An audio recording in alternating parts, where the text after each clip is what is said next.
이에 사무엘이 기름병을 가져다가 사울의 머리에 붓고 입맞추며 이르되, 여호와께서 내게 기름을 부으사 그의 기업의 지도자로 삼지 아니하셨느냐? 내가 오늘 나를 떠나가다가 베냐민 경계 셀사에 있는 라헬의 묘실 곁에서 두 사람을 만나리니 그들이 내게 이르기를 내가 찾으러 갔던 암나기들을 찾은지라.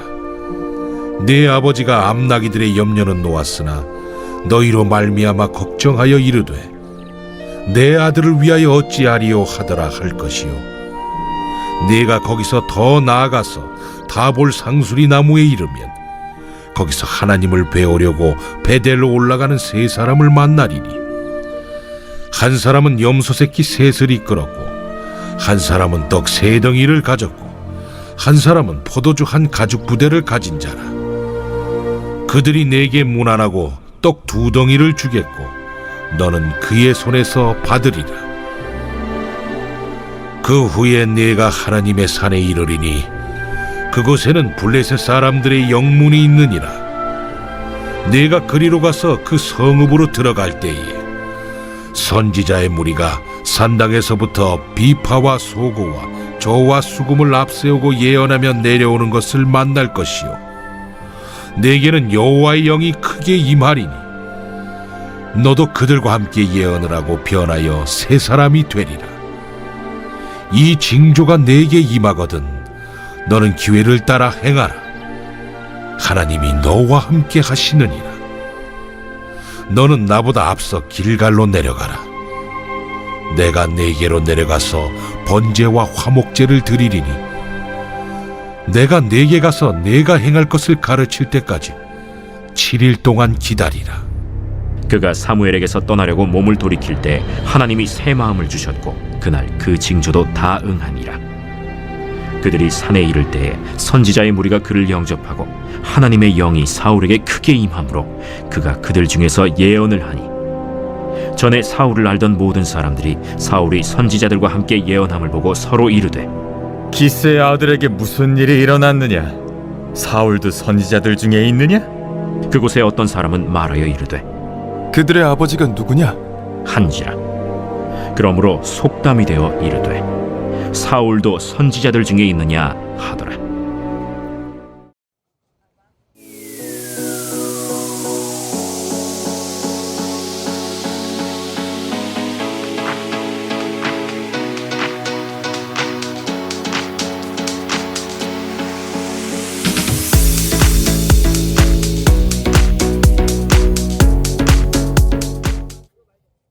사랑하는 자들에게 확증을 주시는 하나님.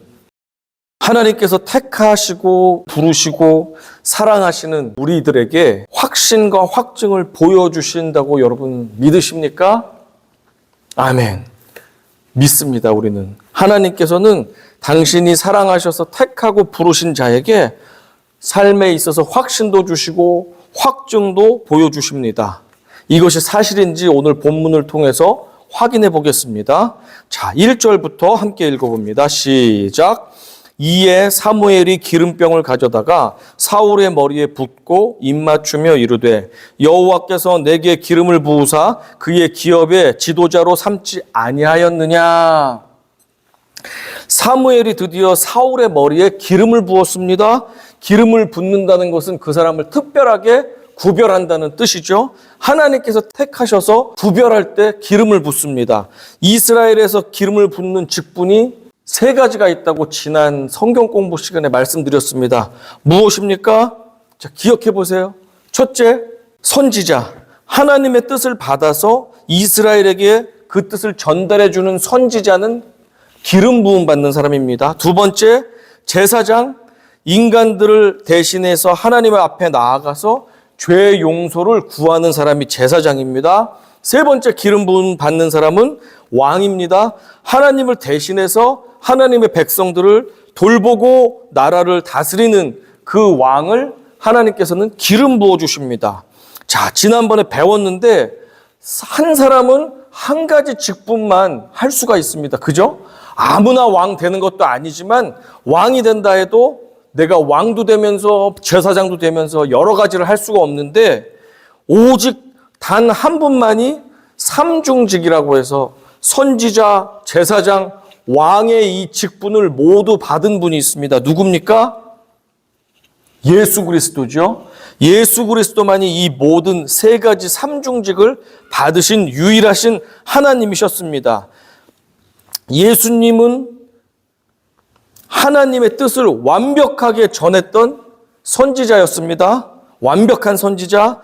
그리고 자신의 흠없는 피를 흘려서 인류의 모든 죄를 대신해서 용서받기 위해서 하나님께 나아가신 대제사장이셨습니다. 그리고 태초부터 지금까지 인류를 영원히 통치하시는 왕으로서 예수님은 완벽한 왕이셨습니다. 이렇게 세 가지를 한꺼번에 직분을 가지셨던 예수 그리스도를 생각해 볼 수가 있는데, 사울은 그 중에서 왕으로 택함받고 기름 부음 받은 사람입니다. 이렇게 왕으로서 기름 부음을 받았습니다. 자, 그런데 사울은 불안했습니다. 왜 그렇습니까? 그는 생각할 때 나같이 이스라엘에서 가장 보잘것없는 지파 출신이고 우리 아버지 집은 어떤가? 이스라엘에서 가장 수치스러운 범죄를 일으킨 지역이 바로 우리 지역 아닌가? 나는 출신도 천하고 그리고 나는 이름도 없는 무명인인데 어떻게 내가 이 이스라엘을 다스리는 자가 된단 말인가?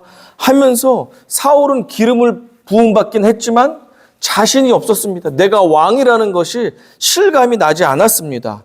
그런 사울에게 알고 있었던 사무엘이 하나님께서 영감을 받아서 몇 가지 확증을 보여줍니다. 세 가지가 됐는데 이 세 가지를 장래에 곧 일어날 세 가지 일을 말해줌으로써 사울에게 확신과 확증을 심어줍니다.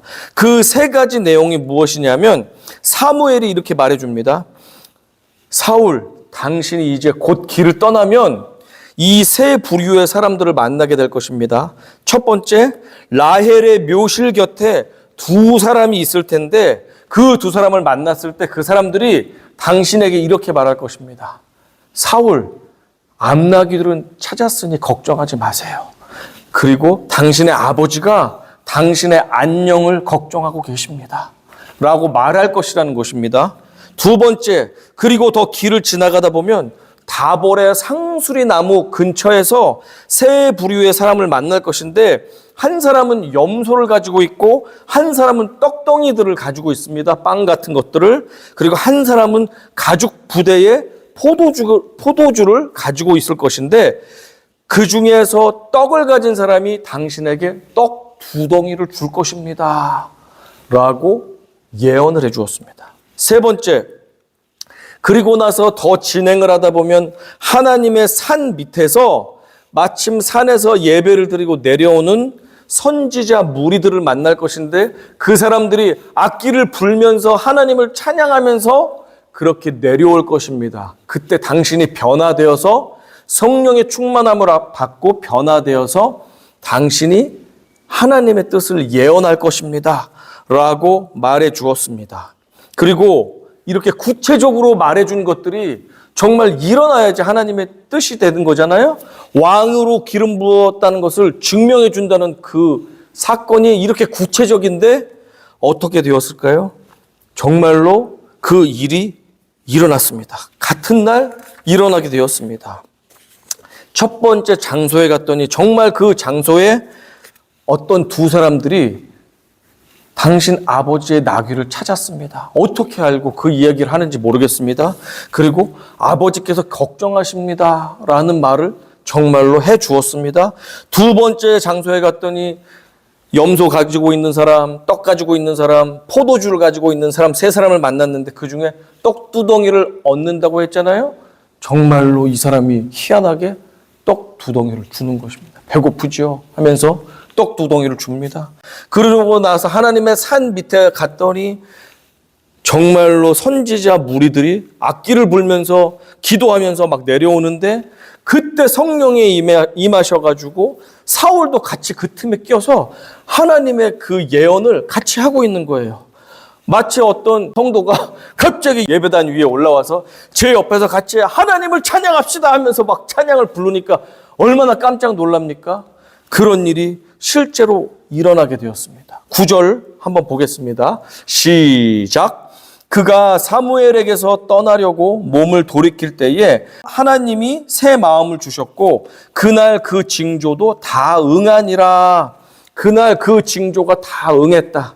이 구체적인 예언이 다 이루어졌다는 것을 성경이 증거합니다. 그런데 오늘 본문에 보면 세 가지 사건이 일어난다고 했는데 두 사건은 생략이 돼 있어요. 그리고 마지막 사건만이 자세하게 서술이 되어 있는데 마지막 사건이 어떻게 됐는지 보겠습니다. 하나님의 산에 이제 도착을 했습니다. 사울이 두 사건을 다 통과를 해서 다 경험을 하고 세 번째 장소에 도착을 했습니다. 산에 도착하니까 정말 산 위에서 예배를 드리고 내려오는 그 선지자 무리들을 만나게 되었습니다. 그 순간 만나게 된 순간 성령이 사울에게 임한 것입니다. 그러더니 성령의 충만함을 막 받으니까 이 사울이 견딜 수가 없으면서 하나님이 말씀해 주시는 막 뜻을 막 예언을 하는 거예요. 그러자 그 가까운 지역이 사울의 고향이었기 때문에 사울을 아는 사람들이 그거를 지켜보게 되었는데 그 사람들이 지켜보니까 깜짝 놀란 거예요. 대단한 무슨 신앙인도 아니었고 유명한 정치인도 아니었던 이름도 없는 사울이 선지자들을 품에 옆에서 껴가지고 막 하나님의 말씀을 막 선포하면서 설교를 하듯이 막 하나님을 찬양하면서 외치니까 이 알고 있던 사람들이 깜짝 놀랐습니다. 그러면서 그 사람들이 이렇게 말했습니다. 똑같이 이렇게 말한 것입니다. 11절과 12절입니다.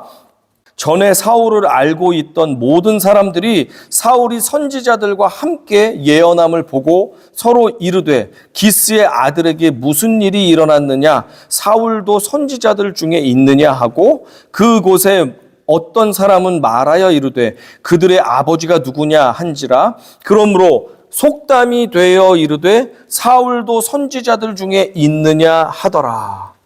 이 사람도 사울도 선지자 중에 있느냐?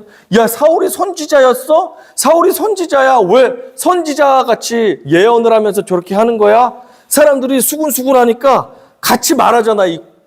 같이 보면서도 믿을 수 없는 일이 일어났을 때 그 사람들이 야, 사울도 선지자였어? 라는 말을 했는데 그게 이제 속담이 되고 유행이 돼서 사람들이 이제 놀라운 일이 일어날 때 사울도 선지자 중에 하나였냐라고 그렇게 유행과 같이 속담이 전해지게 되었다라고 하는 것입니다. 이렇게 왕으로 부름받은 것에 대한 자신이 없는 사울에게 하나님께서는 사무엘을 통해서 세 가지의 증거를 보여주셨습니다. 구체적인 그 일들이 딱딱딱딱 정확하게 일어났습니다. 그뿐만 아니라 사울이 거부하고 싶어도 사람들이 이렇게 말합니다. 사울도 선지자들 중에 있느냐라는 말을 중간중간 막 하는 거예요. 여기서도 하고 저기서도.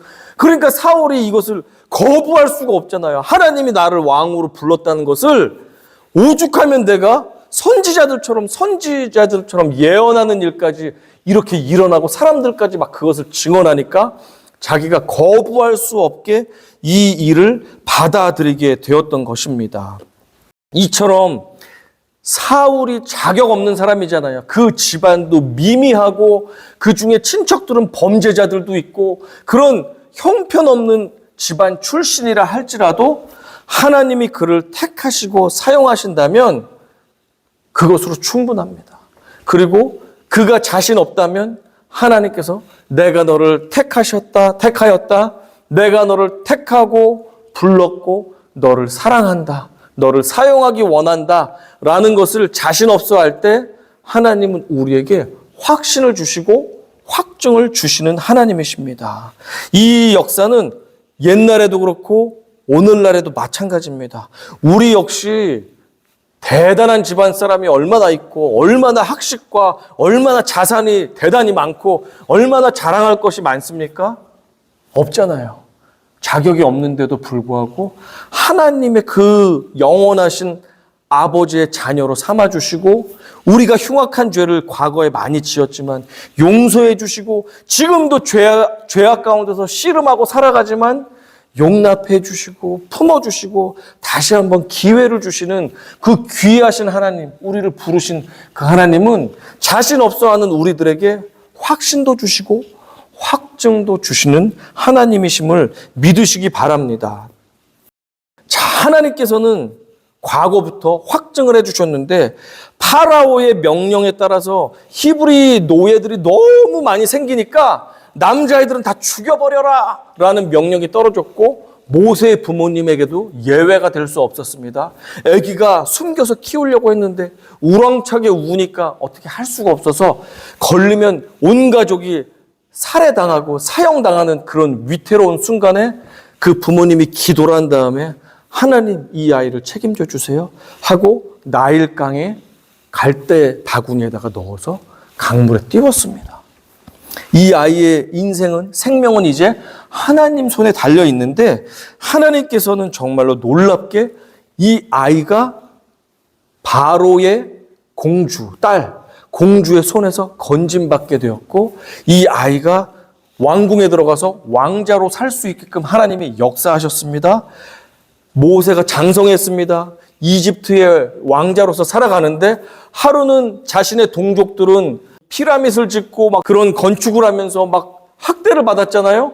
그런 중에 이집트 관리가 막 이스라엘 사람들을 폭력을 쓰고 학대를 하니까 그것을 견디다 못해서 진노해서 분노해서 그 사람을 대항하다가 화가 나서 때렸는데 그 이집트 관리가 사망하는 일이 발생했습니다.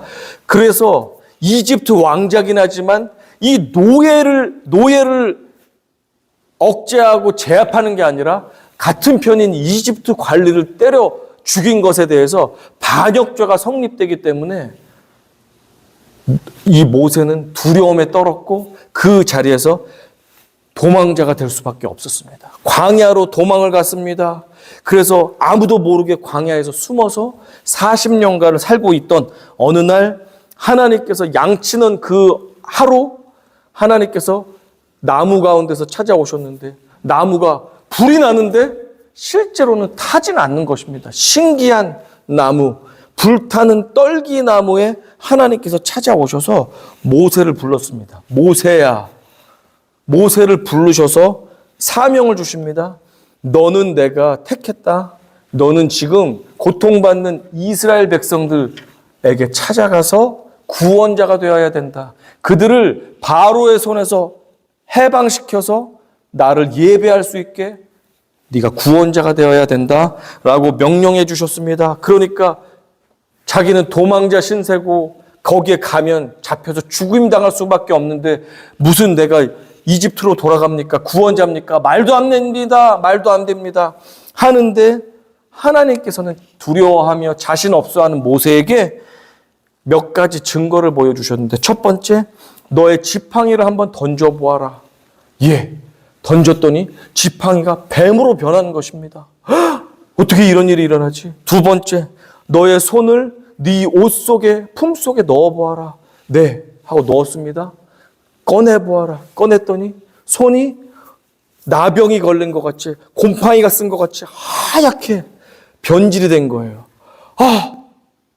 세 번째, 나일강의 강물을 네가 부어서 땅에 부으면 그 물이 핏물이 될 것이다. 이것을 보면서 그래도 못 믿겠니? 내가 너를 택한 것 모르겠니? 알겠습니다. 그런데 저는 말을 할 줄 모르는데요. 말을 잘 못하는 사람인데요. 걱정하지 마라. 내가 너의 형 아론을 준비시켜서 너를 대신해서 말을 하게끔 하겠다. 걱정하지 마라. 알겠습니다, 하나님. 하고 모세가 확신을 가지고 이집트로 떠나게 됩니다. 이렇게 자신 없는 자에게 확신을 부어주시는 하나님이십니다. 자, 그런 사람이 또 누가 있습니까? 사사기에 보면 이스라엘 백성들이 미디안 족속에게 막 혹독하게 고난을 당했습니다. 그런 가운데 한 사람의 구원자를 택하셨는데 그 사람의 이름은 기드온이라는 사람입니다. 그런데 기드온은 자기가 농사 지은 것 뺏기지 않으려고, 미디안 사람들에게 약탈당하지 않으려고 몰래 그 곡식을 이제 막 추수를 하고 있었어요. 몰래 걸리지 않게. 겁쟁이였습니다. 그런데 하나님께서 나타나셔서, 천사를 통해 나타나셔서 네가 이스라엘의 민족을 구원할 구원자다. 저들을 대신해서 싸울 사람이다. 네가 리더다 라고 명령하시니까 저는 자신이 없습니다. 저는 못합니다 하면서 확신을 달라고 말하는데, 유명한 그 시험이 뭐죠? 양털 시험이라는 것을 하는데, 이 양털 시험은 해서는 안 되는 시험입니다. 왜냐하면 하나님께서는 여호와 하나님을 시험하지 말라고 했거든요. 그런데 이 기드온은 너무 하기 싫으니까 하나님을 시험합니다. 내가 죽기 싫습니다. 나 못하겠습니다. 정말 내가 그 이스라엘의 구원자라면 하나님 이 시험도 해주실 수 있으세요? 하면서 무례하게 감히 하나님께 도전하듯이 시험을 하는데, 아침이 되면 이슬이 축축하게 젖잖아요. 그런데 양털을 땅에다 놓을 테니까 이 양털에만 내일 아침에 축축하게 이슬이 맺어서 젖고 땅은 메마르게 해주십시오. 그러면 내가 하나님께서 나를 구원자라고 불렀다는 사실을 믿겠습니다 라고 하나님을 시험했습니다. 그랬는데 다음날 어떻게 됐습니까? 정말로 그 일이 일어났습니다. 양털만 축축하고 땅은 말라 있는 거예요. 그런데 이 괘씸한 기드온이 한 번 더 합니다. 하나님, 한 번만 더 하겠습니다. 반대로 땅은 이슬로 축축히 젖어 있고, 원래 축축히 젖어야 정상이죠. 그런데 양털만은 하나도 젖지 않게 해주시면 나를 불렀다는 것을 믿겠습니다 하고 맹랑하게 그렇게 하나님을 시험했습니다. 다음 날이 되었습니다. 하나님이 기드온을 심판하지 않고 혼내시지 않고 시험에 응답해 주셨습니다. 땅은 젖고 이 양털만 뽀송뽀송하게 마르는 일이 일어났습니다. 이 일을 보면서 기드온이 확신을 가지고 그 다음에 이스라엘 백성들을 모아서 미디안 백성과 싸우고 이기고 구원을 얻게 되는 역사가 일어나게 되었습니다. 우리가 이렇게 기드온 같이 하나님 이렇게 기적을 일으켜주지 않으면 하나님 말 안 듣겠습니다 라고 하는 것은 분명히 불신앙의 태도고 하나님을 거스르게 하는, 시험하는 못된 행동이기 때문에 우리가 해서는 안 되지만, 그럼에도 중요한 것은 하나님께서는 이스라엘 백성들 또 하나님을 믿는 자녀들에게 그들이 확신 없을 때 확신과 확증을 구할 때 하나님은 확증을 주시는 하나님이라는 사실을 우리가 배우게 됩니다. 신약 시대에 와서도 이런 일들은 계속 일어납니다. 아직 요셉과 마리아가 약혼은 했지만 아직 동거를 하거나 동침을 하진 않은 사이였습니다. 그 상황 가운데 마리아에게 천사가 나타났습니다. 그래서 내가 너에게 자녀를 줄 것인데 너는 그 아이가 하나님의 아이다. 그리고 온 이스라엘을 구원할 자가 될 것이다. 라고 놀라지 말라. 네가 임신을 해도 이게 하나님께서 주시는 악이니까 놀라지 말아라. 라고 미리 말해 주었습니다. 그리고 나서 정말로 마리아가 임신을 했습니다. 그런데 요셉은 생각할 때 어떻습니까? 나는 손만 잡았지 아무 일도 일어나질 않았는데 내 약혼녀가 임신을 했다 그러면 여러분 어떻게 생각이 드세요? 네? 내가 손만 잡았고 뽀뽀도 잘 못 해봤는데 지금 약혼녀가 임신을 했대요. 어떻게 해요? 어떻게 해요? 아, 그래요? 라고 하는 남자가 어디 있어요? 없죠? 말이 안 되잖아요. 부정을 저질렀다고밖에 생각할 수가 없잖아요. 그런데 요셉은 성품이 아주 훌륭했습니다. 그 2000년 전에는 결혼한 사이 또 약혼한 사이에 부정을 저지르면 공개 심판을 받고 심하면 돌로 던져서 사형을 시킬 정도로 그렇게 엄격한 율법이 있는 시대였는데 요셉은 사랑하는 약혼녀가 그런 고난을 당하는 것이 원치 않았습니다. 그래서 조용히 이 약혼 관계를 파혼하려고 그렇게 생각하고 있었는데 요셉의 잠 가운데 밤에 꿈속에 천사가 나타나서 말합니다. 놀라지 말라. 마리아의 뱃속에 있는 아기는 성령을 통해서 나온 하나님의 아들이니까 너는 걱정하지 말고 염려하지 말아라. 두려워하지 말라. 라고 말해 주었습니다. 이렇게 하나님께서는 당신이 택하시고 부르시고 사랑하는 자를 위해서 확신과 확증을 해주시는 하나님이십니다. 정말로 이런 일들은 일어납니다. 독일에서 영국으로 이주하여서 고아들의 아버지가 되었고 평생을 그렇게 살았던 조지 뮬러 여러분 들어보셨죠? 조지 뮬러가 독일에 있을 때 청소년 시기에는 사람들의 물건도 훔치고 술도 마시고 그래서 교도소까지도 들어갔던 사람입니다.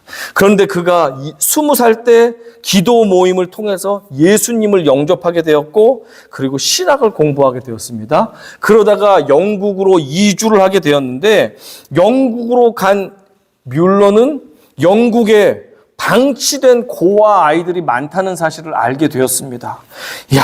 그러는 가운데 그 마음속에 이 아이들을 내가 돌보아야 되겠다라는 마음이 계속해서 생기는 거예요. 그러나 뮬러는 자신이 없었습니다. 내가 어떻게 고아들을 저렇게 돌볼 수 있을까? 나는 자신이 없어. 그래서 뮬러가 사람들에게 나 좀 고아를 돕기 위해서 재정 지원을 해주세요. 이런 것들을 도와주세요. 라고 사람들에게 도움 요청을 하기 전에 먼저 하나님께 확신을 달라고 몇 달 동안이나 간절하게 기도를 하기 시작했습니다. 그렇게 기도를 하면서 어느 날 성경을 읽었는데 성경의 이 구절을 보게 된 것입니다. 시편 68편 5절 말씀입니다. 시작.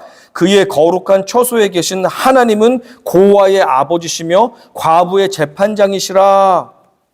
이 말씀을 딱 읽는 순간 그의 심령이 막 움직이기 시작했고 하나님은 고아의 아버지시라는 그 말씀을 거부할 수가 없으면서 하나님 정말로 내가 그것을 하기 원하시는군요 라는 확신이 마음속에 감동으로서 오게 되었습니다. 그런데 놀라운 일이 생겼습니다. 그 확신이 생기고 나서 알지 못하는 사람들로부터 물품이 막 들어오는 거예요. 그러면서 헌금이 들어오는 거예요. 이런저런 이 사람들이 도와주는 일들이 계속해서 일어나는 거예요. 그래서 고아 돌보는 사업을 할 수 있게끔 모든 것들이 준비가 되었다는 것입니다.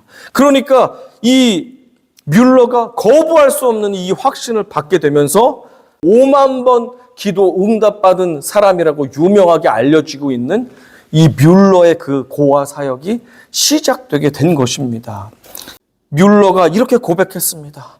하나님의 뜻은 언제나 하나님의 말씀과 일치하며 하나님은 그 뜻을 환경과 내면의 평안으로 확증해 주십니다. 라고 말했습니다. God's will always aligns with His word and He confirms it through circumstances and inner peace. 하나님께서는 말씀과 내면의 평안으로 확증해 주시는 분이십니다. 라고 고백을 했습니다. 그렇지 않습니까, 여러분? 하나님 아버지는 우리를 부르시고 택했다면 우리를 사랑하시기 때문에 자신이 없는 자녀들에게 확신을 주시고 확증해 주시는 하나님이십니다. 오래전에 어머니와 누나가 우리 누나의 결혼을 위해서 간절히 기도했던 시간이 있었는데 40일간 아침 금식을 하면서 새벽 기도에 나가서 열심히 누나의 배우자를 만날 수 있도록 기도를 했습니다. 특별히 어머니와 누나는 어머니의 오랜 친구분 중에 아들이 하나 있는데 그분이 미혼의 젊은 목사님이었습니다. 이 아들이 성품이 온유하고 성실했습니다. 그래서 저 친구의 아들 정도면 우리 딸하고 결혼하면 좋겠다라는 생각이 들어서 40일간 작정하면서 기도를 열심히 했습니다. 그렇게 간절히 기도하는 40일이 끝나는 그 마지막 날 기도를 마쳤습니다. 그리고 생활을 하는데 그 어머니 친구분에게서 어머니께 전화 한 통이 왔습니다. 그런데 이 전화는 놀랍게도 40일 동안 작정한 그 작정 기도의 응답이었습니다. 그 친구분이 전화를 해서 응답의 말을 해주는데 어떻게 말해주는지 아세요? 우리 아들 다음 달에 결혼한다. 어떤 응답입니까? 그 아들은 너의 딸의 배우자가 아니야 라고 하나님께서 확실한 응답을 해주셨습니다. 우리가 원하는 응답은 그건 아니었는데 결국에는 하나님께서는 하나님의 뜻에 합당한 응답을 해주셨습니다. 얼마나 감사합니까? 답을 안 해주시면 계속 미련을 가지고 만나고 싶고 막 관심 갖고 싶고 하는데 하나님께서 놀랍게도 40일 만에 우리 아들 결혼한다라는 응답을 해주시면서 깨끗하게 그 사람에 대해서 마음을 정리할 수 있도록 하나님께서 인도해 주셨습니다.